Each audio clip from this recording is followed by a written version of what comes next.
ሰላም ለእናንተ ይሁን ውድ የጄኤምኤም ቲቪ ተመልካቾቻችን፣ ይህ የጄኤምኤም ቲቪ የመረጃ ሰዓት ነው። ከመረጃዎቹ ጋር እኔ ቤተልሔም ግርማ አብሬያችሁ ቆይታ አደርጋለሁ። በቅድሚያም አርዕስተ ዜናዎች። በወጣት በረከት ገለታ ተጽፎ የተዘጋጀው በእውነተኛ ታሪክ ላይ የተመሰረተው አቲስ የተሰኘው መጽሐፍ በድምቀት ተመረቀ። የኢትዮጵያ ገነት ቤተክርስቲያን ሪሊፍ ኤንድ ዴቨሎፕመንት የችግኝ ተከላ ዘመቻን በአርባ ምንጭ አስጀመረ። በኢትዮጵያ ቃለ ሕይወት ቤተክርስቲያን ወጣት በአስተምሮ ጥራት ለህይወት ልህቀት ስልጠና ተጠናቀቀ። ከውጪ ግብረ ሶዶማውያንን የጫነችው የቅንጦት መርከብ በቱርክና ግብጽ ወደቦች እንዳትገባ ተከለከለች። እንድትከታተሉን እየጋበዝኩ ወደ ዝርዝር መረጃዎቹ አለፍኩ። የኢትዮጵያ ገነት ቤተክርስቲያን ሪሊፍ ኤንድ ዴቨሎፕመንት የችግኝ ተከላ ዘመቻን በአርባ ምንጭ አስጀመረ። የኢትዮጵያ ገነት ቤተክርስቲያን ሪሊፍ ኤንድ ዴቨሎፕመንት ገነት ግሪን ዌቭ 2026 የተሰኘው ዓመታዊ የችግኝ ተከላ መርሃ ግብር በአርባ ምንጭ ከተማ በይፋም አስጀምሯል። በከተማው አስተዳደርና ማዘጋጃ ቤት ድጋፍ የተካሄደው የማስጀመሪያ መርሃ ግብር የኢትዮጵያ ገነት ቤተክርስቲያን ሪሊፍ ኤንድ ዴቨሎፕመንት ሰራተኞችን፣ የቤተክርስቲያን መሪዎችንና የአካባቢ ባለድርሻ አካላትን አንድ ላይ አሰባስበዋል። በዝግጅቱም የኢትዮጵያ ገነት ቤተክርስቲያን ምክትል ፕሬዝዳንት ፓስተር ሞቲ ተክላ እና የክልሉ ሴክሬታሪያት የሆኑት ፓስተር ዶክተር ወንድማገኝ አስፋው ተገኝተዋል። በመክፈቻው ዕለት ከ130 በላይ የዛፍ ችግኞች በተመረጡ ስፍራዎች በመትከል የከተማውን አረንጓዴነት ለማሳደግና የአካባቢ ጥበቃን ለማጠናከር ተግባራዊ ስራ ተከናውኗል። ድርጅቱ እንደገለጸው ገነት ግሪን ዌቭ በየዓመቱ የሚካሄድ የችግኝ ተከላ ዘመቻ ሲሆን ሰራተኞችን፣ አብያተ ክርስቲያናትንና የአካባቢ ማህበረሰቦችን በማስተባበር ለአካባቢ ጥበቃና ለዘላቂ ልማት አስተዋጽኦ ለማድረግ ያለመ ነው። ዘመቻው የኢትዮጵያ ገነት ቤተክርስቲያን ሪሊፍ ኤንድ ዴቨሎፕመንት የአየር ንብረት መቋቋም፣ የስነ ምህዳር መልሶ ማቋቋምና ዘላቂ ልማትን ለማሳካት ያለውን የረጅም ጊዜ ቁርጠኝነት የሚያሳይ መሆኑም ተገልጿል። በመልእክቱም ነገ የበለጠ አረንጓዴ ጤናማና ጠንካራ ማህበረሰብ እንዲኖረን ዛሬ ችግኞችን እንተክላለን ሲል ሁሉም ወገኖች በአካባቢ ጥበቃ ተግባር እንዲሳተፉ ጥሪ አቅርበዋል። መረጃው የኢትዮጵያ ገነት ቤተክርስቲያን ሪሊፍ ኤንድ ዴቨሎፕመንት ነው። በወጣት በረከት ገለታ ተጽፎ የተዘጋጀው በእውነተኛ ታሪክ ላይ የተመሰረተው አቲስ የተሰኘው መጽሐፍ በድምቀት ተመረቀ። ቅዳሜ ሐምሌ 4 ቀን 2018 ዓ.ም በራሴድ አዳራሽ አቲስ የተሰኘው መጽሐፍ በድምቀት ሲመረቅ የቤተክርስቲያን መሪዎችና የተለያዩ ጥሪ የተደረገላቸው እንግዶች ተገኝተዋል። የአምልኮ ጊዜ ተካሂዶ ጉባኤው እግዚአብሔርን አምልኳል። በመቀጠል የእግዚአብሔርን ቃል መልእክት በቄስ ፈቃዱ ቦረና ቀርበዋል። በክብር እንግድነት የተገኙት የጄኤምኤም ቲቪ የሚዲያ ዳይሬክተር የሆኑት ወንድም መሳይ አለማየሁ ንግግር ያደረጉ ሲሆን በማህበረሰቡ ውስጥ የታዘቡትን አስከፊ የጎዳና ህይወት በመጥቀስ በጎዳና ላይ ያሉትን ወገኖች አማኙ መቅረብና አስፈላጊውን እገዛ በማድረግ መንፈሳዊ ኃላፊነቱም ሁሉም እንዲወጣ አሳስበዋል። ወጣት ጸሐፊዋን በረከት ገለታ ጌታ የሰጣትን ራዕይ ለከፈለችው መስዋዕትነት አበረታተዋል። የአቲስ መጽሐፍ ጸሐፊ ወጣት በረከት ገለታ መጽሐፉ እንዴት እንደተጻፈ ዓላማውንና በእውነተኛ ታሪክ ላይ የተመሰረተው መሆኑን ለጉባኤ ገለጻ አድርገዋል። በክርስቶስ የታከመ ልብን ይዘን የሌሎችን ጉድለት እንሙላ ስትል የተናገረች ሲሆን መጽሐፉ ከመከራ በኋላ ያለ ተስፋን የሚያሳይ ርህራሄን የሚያሳይ የሚያስተምር ነው።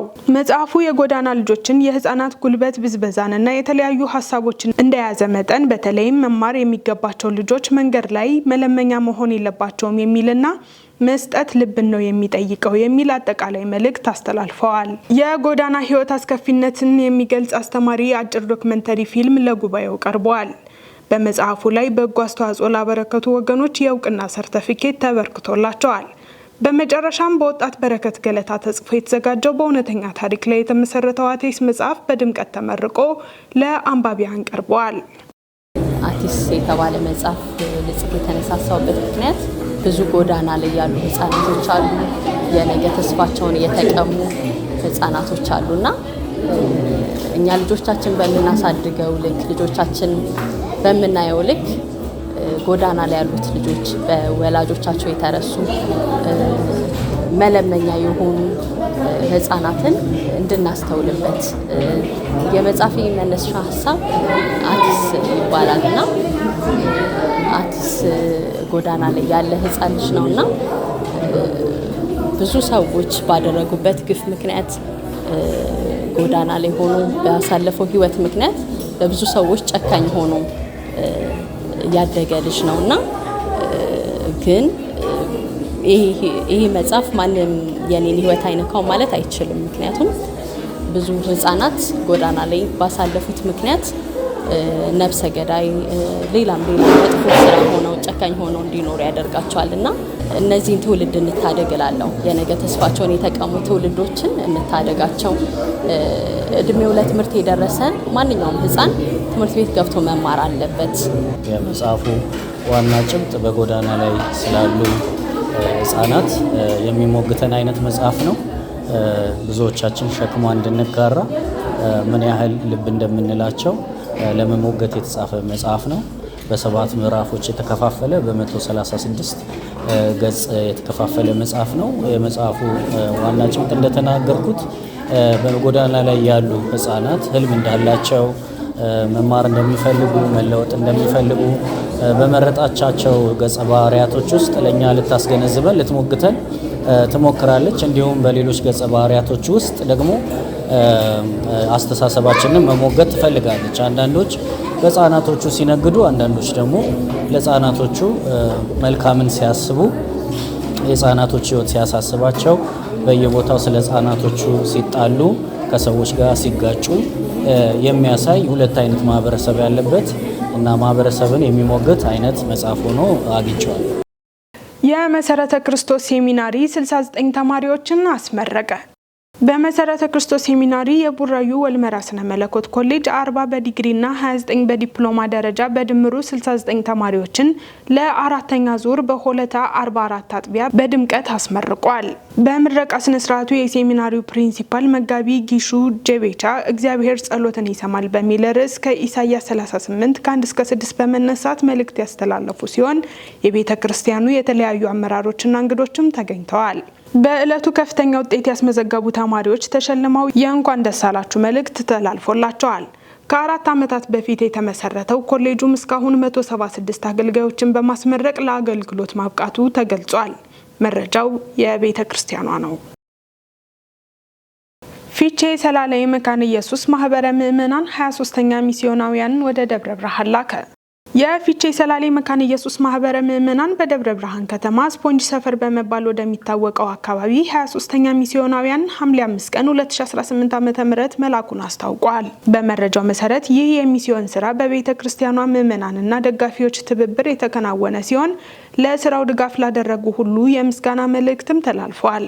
የሚስዮናውያንን የመላኪያ ፕሮግራም በቄስ ደረጀ ተሾመ የተመራ ሲሆን የዝማሬ አገልግሎቱም ደግሞ የአቤኔዘር ኳየር አቅርቧል። በተጨማሪም ቄስ ደጉ ጌታቸው በእግዚአብሔር ቃል አገልግለዋል። ቤተ ክርስቲያኗ በመግለጫው ወንጌል በድንበር የማይገደብና በአንድ ሰፈር ብቻ የማይቆም በመሆኑ ከእግዚአብሔር የተቀበልነውን ተልእኮ እስከ ግቡ ድረስ በጋራ በመሆን የእግዚአብሔርን መንግስት ለማስፋት እንተጋለን ብሏል። መረጃውን አገልጋይ ካሌብ ለማ ደረሰን። ጉበኛ ለትውልድ ዓለም አቀፍ አገልግሎት በኢትዮጵያ ወንጌላውያን አብያተ ክርስቲያናት ህብረት ጽሕፈት ቤት የጾምና ጸሎት መርሃ ግብር አካሄደ። የአብስራ ሳሙኤል ዝርዝር አላት።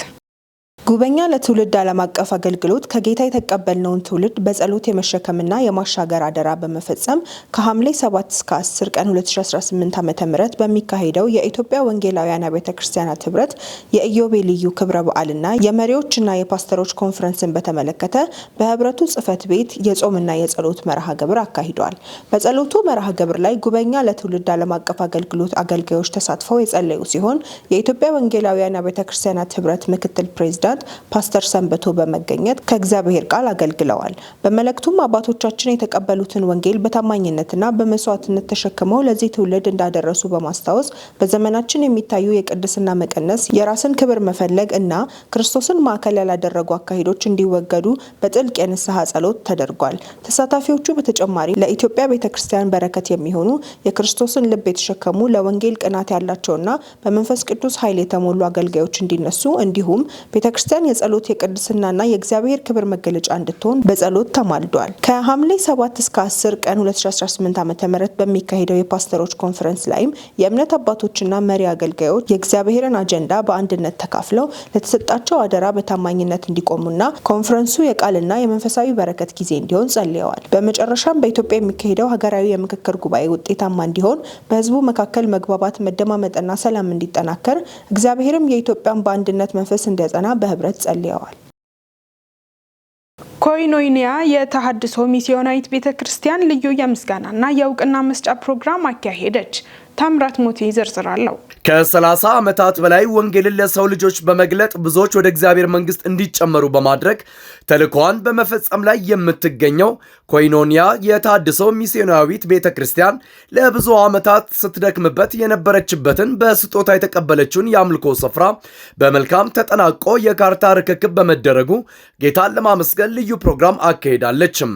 የምስጋና ፕሮግራሙን በጸሎትና በዘማሪት አዲስ ዓለም አሰፋ የዝማሬ አገልግሎት ጅማሮን ያደረገ ሲሆን ቤተክርስቲያኒቱ በህብረት ላይ ትኩረት በማድረግ በተለያዩ ስፍራዎች መንፈሳዊ እንቅስቃሴዎችን እየሰጠች የቆየች መሆኑንና ለብዙ ዓመታትም ሲጠብቁት የነበረውን 1600 ያህል ካሬ ሜትር የሚሆነውን የአምልኮ ስፍራ መረከብ በመቻላቸውም የተሰማቸውን ደስታ በዕለቱ ገልጸዋል።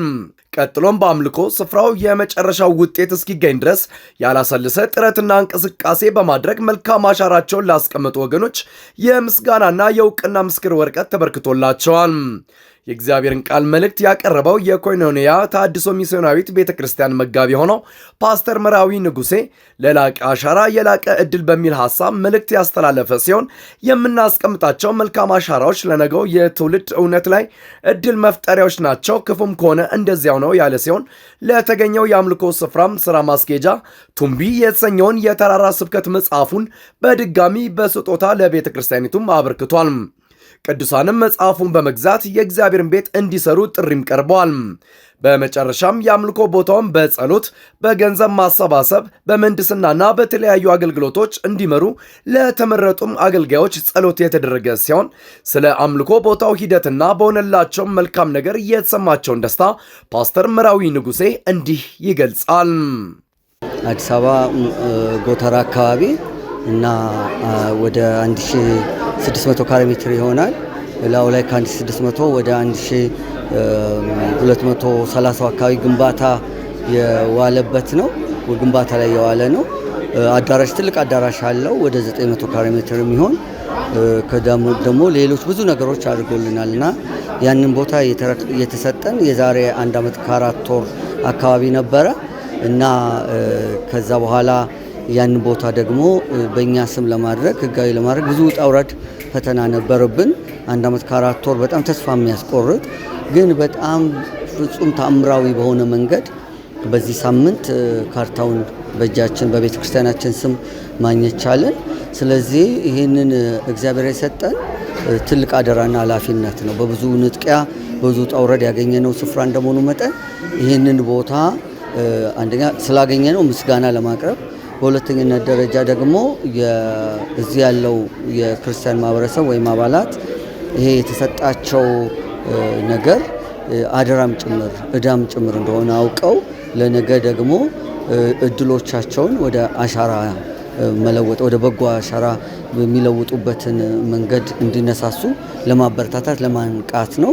ቤተክርስቲያን እንግዲህ በጣም ብዙ ዓመት ከ30 ዓመት በላይ ሆኗታል ከተመሰረተች። አባላቶቿም እንደዛ ናቸው። ግን በብዙ ውጣ ውረድ ውስጥ ያለፈች ናት። የራሷ መሰብሰቢያ ቦታ አልነበራትም። ከኪራይ ነበር የምንሄደው።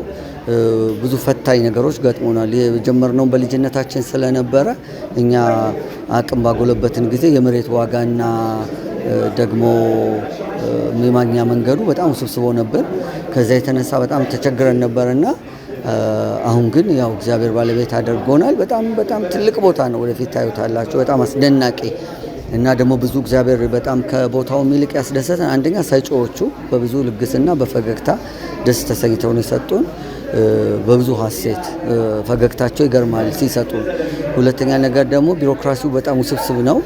በዚህ ቢሮክራሲ መካከል እነዚህ እጆቻችን አንድም መማለጃ እጅ መንሻ ሳይሰጡ በፍጹም ደግሞ ቅንነትና ታማኝነት የሄድንበት ነው። በእውነት እግዚአብሔር ታማኝ ነው። እኛ ታምነን ሆነን ከቆምን ከኛ ጋር እግዚአብሔር ይሰራል። እኛ ይሄንን ስራ ስንሰራ የመንግስት ቢሮክራሲውን በተለያየ መንገድ ቻሌንጅ አልገጠመንም ማለት አይደለም። ቻሌንጅም ቢኖር እግዚአብሔር ከታመንን ይሆናል። ሌላው በጽድቅና በእውነት ታማኝ ሆነን ለማገልገል እስከ ቆረጥን ድረስ እግዚአብሔር መስራት የሚፈልገውን ነገር ሁሉ ይሰራል። በኢትዮጵያ ቃለ ሕይወት ቤተክርስቲያን ወጣት ባስተምሮ ጥራት ለህይወት ልህቀት ስልጠና ተጠናቀቀ። የኢትዮጵያ ቃለ ሕይወት ቤተክርስቲያን የወጣቶች አገልግሎት ክፍል ወጣት ባስተምሮ ጥራት ለህይወት ልህቀት በሚል ርዕስ ያዘጋጀው ስልጠና ተጠናቀቀ። ስልጠናው በማዕከላዊ ኢትዮጵያ ክልላዊ መንግስት በከምባታ ዞን ሀደሮ ከተማ ከሐምሌ 1 እስከ 3 ቀን 2018 ዓ.ም ተካሂዷል። የስልጠናው ዋና ዓላማ ወጣቶችን ባስተምሮ ጥራት በመንፈሳዊ እድገት፣ በህይወት ክህሎትና በአገልግሎት ላይ የተሻለ ሚና እንዲወጡ ማበረታታት መሆኑ ተገልጿል። በስልጠናው የተለያዩ የትምህርት ርዕሶች በማቅረብ ወጣቶች ለግል ህይወታቸው ለቤተ ክርስቲያን አገልግሎትና ለማህበረሰብ ለውጥ አዎንታዊ አስተዋጽኦ እንዲያደርጉ የሚያግዙ ጉዳዮች ተዳሰዋል። ተሳታፊዎች እንደገለጹት ስልጠናው የእምነት እውቀትን ከህይወት ተግባር ጋር በማጣመር ለወጣቶች አዲስ አቅጣጫ የሰጠ ነው። የወጣቶች አገልግሎት ክፍሉም ተመሳሳይ ስልጠናዎችን በተለያዩ አካባቢዎች በማካሄድ ወጣቶችን በእውቀትና በአገልግሎት ማብቃት እንደሚቀጥል ገልጿል። መረጃው የኢትዮጵያ ቃለ ሕይወት ቤተክርስቲያን ነው። መጋቢት ኑኑ ገዛኸኝ ስለ እናትነት የጻፉት የእናትነት ዋጋው ስንት ነው የተሰኘው አዲስ መጽሐፍ ተመረቀ።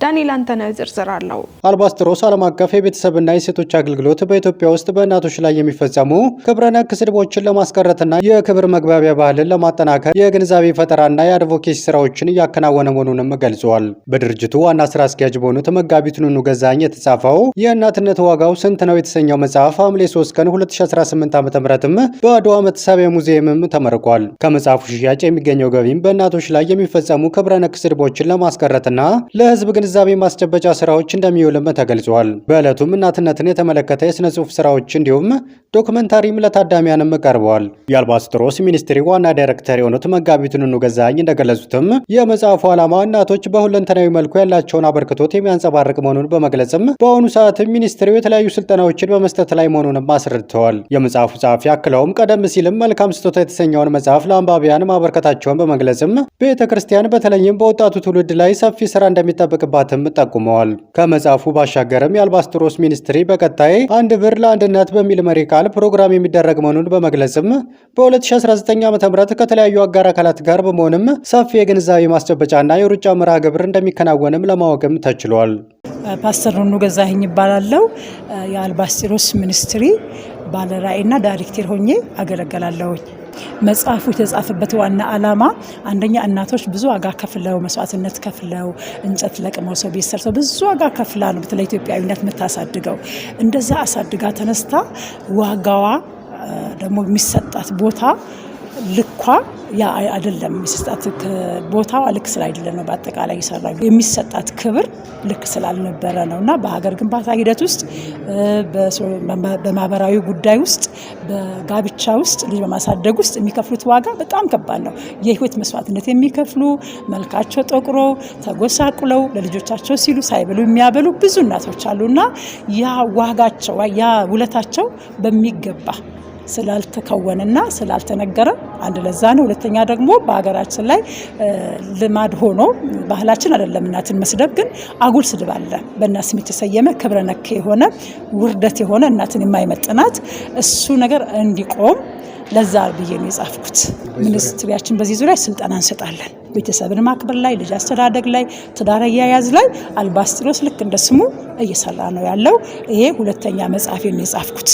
መልካም ስጦታ የሚል መጽሐፍ አለኝ። ይሄ ሁለተኛ መጽሐፌ ነውና ይሄንን በሚኒስትሪው ውስጥ ነው ያበረከትኩት። ለሚኒስትሪውም ደግሞ ስራ ማስኬጃ እንዲሆን ለሚኒስትሪው ገቢ እንዲሆን ነው፣ ለራሴም አይደለም። ስለዚህ ይሄ የሀገር ጉዳይ ነው፣ የቤተክርስቲያን ጉዳይ ስለሆነ ይህንን መጽሐፍ ገዝቶ ሚኒስትሪውን ሰፖርት ማድረግ ይቻላል።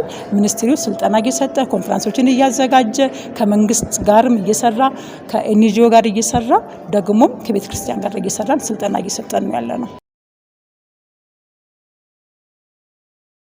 ውድ ተመልካቾቻችን አሁን ደግሞ ከውጭ ወደ ያዝናቸው መረጃዎች አለፍኩኝ። ግብረ ሶዶማውያንን የጫነችው የቅንጦት መርከብ በቱርክና ግብጽ ወደቦች እንዳትገባ ተከለከለች። ሰሞኑን አትላንቲክ ኢቨንትስ በተባለ የአሜሪካ የጉዞ ድርጅት የተከራየችና 2000 ገደማ ግብረ ሰዶማውያንን የጫነች ስካርሌት ሌዲ የተሰኘች የሜዲትራኒያን ባህር የቅንጦት መርከብ ወደ ቱርክና ግብጽ ወደቦች እንዳትገባ ተከልክላለች። መርከቧ በቱርክ ኩርሻዲሲና ኢስታንቡል ወደቦች እንዳታርፍ የተከለከለች ሲሆን የሀገሪቱ ባለስልጣናት ውሳኔው የጉዞ ዓላማ ከሀገሪቱ ሞራላዊና ስነ ምግባራዊ እሴቶች እንዲሁም ማህበራዊ ደንቦችና እሴቶች ጋር ስለማይጣጣም መሆኑን ገልጸዋል። የድርጅቱ ዋና ስራ አስፈጻሚ ሪች ካምቤል በኩባንያው 36 ዓመታት ታሪክ ውስጥ እንዲህ ያለው ነገር ሲገጥማቸው የመጀመሪያ እንደሆነ ገልጸዋል። መርከቧ ከቱርክ እገዳ በኋላ የጉዞ አቅጣጫዋን ወደ እስካንድሪያ ግብጽ ብታዞርም የግብጽ ባለስልጣናትም መርከቧ ወደ ሀገሪቱ የባህር ክልል እንዳትገባ አግደዋታል። ግብጽ ለእገዳው የሰጠችው ይፋዊ ማብራሪያ ባይኖርም ድርጅቱ ባለፈው ዓመት ተመሳሳይ ጉዞ በተሳካ ሁኔታ ማድረጉን አስታውሶ በውሳኔው መደነቁን ገልጿል። በእነዚህ እገዳዎች ምክንያት ተሳፋሪዎች በግብጽ ሊያደርጓቸው የነበሩት የፒራሚድና የታሪክ ስፍራዎች ጉብኝት የተሰረዙ ሲሆን መርከቧ መስመሯን ቀይራ ወደ ክሬት፣ ግሪክና ኮቶር ሞንቴኔግሮ ለማምራት ተገድዳለች። ዘገባው የዘጋርዲያን ነው። ወንጌላዊ ኒክ ቡጂቺች ኖ ሊሚትስ ኖ ሊምብስ የተሰኘ አዲስ ፖድካስት ጀመረ። አዲስ ኖ ሊሚትስ ኖ ሊምብስ የተሰኘ ፖድካስት በመጀመር ስለ እምነት፣ ስለ መከራ፣ ስለ ዓላማና ስለ ጽናት የሚያነቃቁ ታሪኮችን ለዓለም እያካፈለ ነው። ያለ ክንድና ያለ እግር ነው የተወለድኩት። እግዚአብሔር ይህንን ሁኔታ በዚህ መጠን ለክብሩ እንደሚጠቀምበት አስቤ አላውቅም ነበር ሲል ኒክ ተናግረዋል። አክሎም ሰዎች ህይወታቸውን ለእግዚአብሔር ሲሰጡ እግዚአብሔር በተሰበረ ህይወት ውስጥ እንኳን በኃይል መስራት እንደሚችል ገልጸዋል። ለእርሱ አዎን ካልክ እግዚአብሔር በተሰበሩ ቁርጥራጮችህ ምን ሊያደርግ እንደሚችል ምንም ገደብ የለውም ብሏል። ፖድካስቱ በርካታ ታዋቂ እንግዶችን አስተናግዷል የተባለም ሲሆን ይህ ፖድካስት በተለይ በመከራ ውስጥ ያሉ ሰዎች ተስፋን እንዲያገኙ፣ በእግዚአብሔር እምነታቸውን እንዲያጸኑና ህይወታቸው ዓላማ እንዳለው እንዲያውቁ የሚያበረታታ መድረክ መሆኑ ተገልጿል። መረጃው የክርስቲያን ዲቮሽን ፔጅ ነው።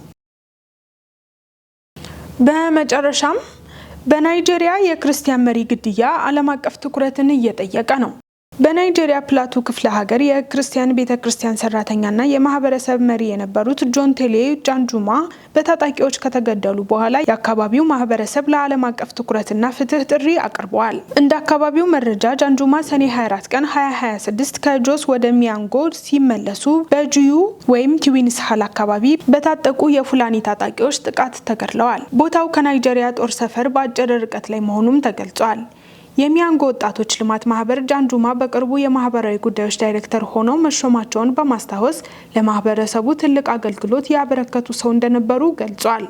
ፕላቱ ክፍለ ሀገር በናይጄሪያ መካከለኛው ክፍል የሚገኝ ሲሆን በገበሬ ማህበረሰቦችና በታጣቂ ቡድኖች መካከል በመሬት በደህንነትና በማንነት ጉዳዮች ላይ የሚነሱ ግጭቶች በተደጋጋሚ የሚከሰቱበት አካባቢ ነው። በአሲዋ ወንጌል ቤተክርስቲያን ሚያንጎ በተካሄደው የቀብር ስነ ስርዓት የቤተሰብ አባላት፣ የቤተክርስቲያን መሪዎችና የማህበረሰብ አባላት ጃንጁማን በእምነት በትህትናና በአገልግሎት የተለየ ሰው በማለት አስታውሰዋቸዋል። የሚያንጎ ሬት ሆም ስራ አስኪያጅ ቄስ አማኑኤል ቤኔዲክት ዛንፋራ በስነ ስርዓቱ ላይ በተናገሩት ንግግር ጃንጁማ ለቤተክርስቲያንና ለማህበረሰቡ በታማኝነት ያገለገሉ ሰው እንደነበሩ ገልጸዋል። በአካባቢው መሪዎች በፕላቱ ክፍለ ሀገር የሚፈጸሙ ጥቃቶች በአስቸኳይ እንዲቆሙ፣ ወንጀለኞችም ለፍትህ እንዲቀርቡ በናይጄሪያ መንግስትና በዓለም አቀፍ ማህበረሰብ ጥሪ አቅርበዋል። ዘገባው የኢንተርናሽናል ክርስቲያን ኮንሰርን ነው። ውድ ተመልካቾቻችን የዕለቱን መረጃዎች ከማጠናቀቃችን በፊት አርዕስተ ዜናዎችን ላስታውሳችሁ።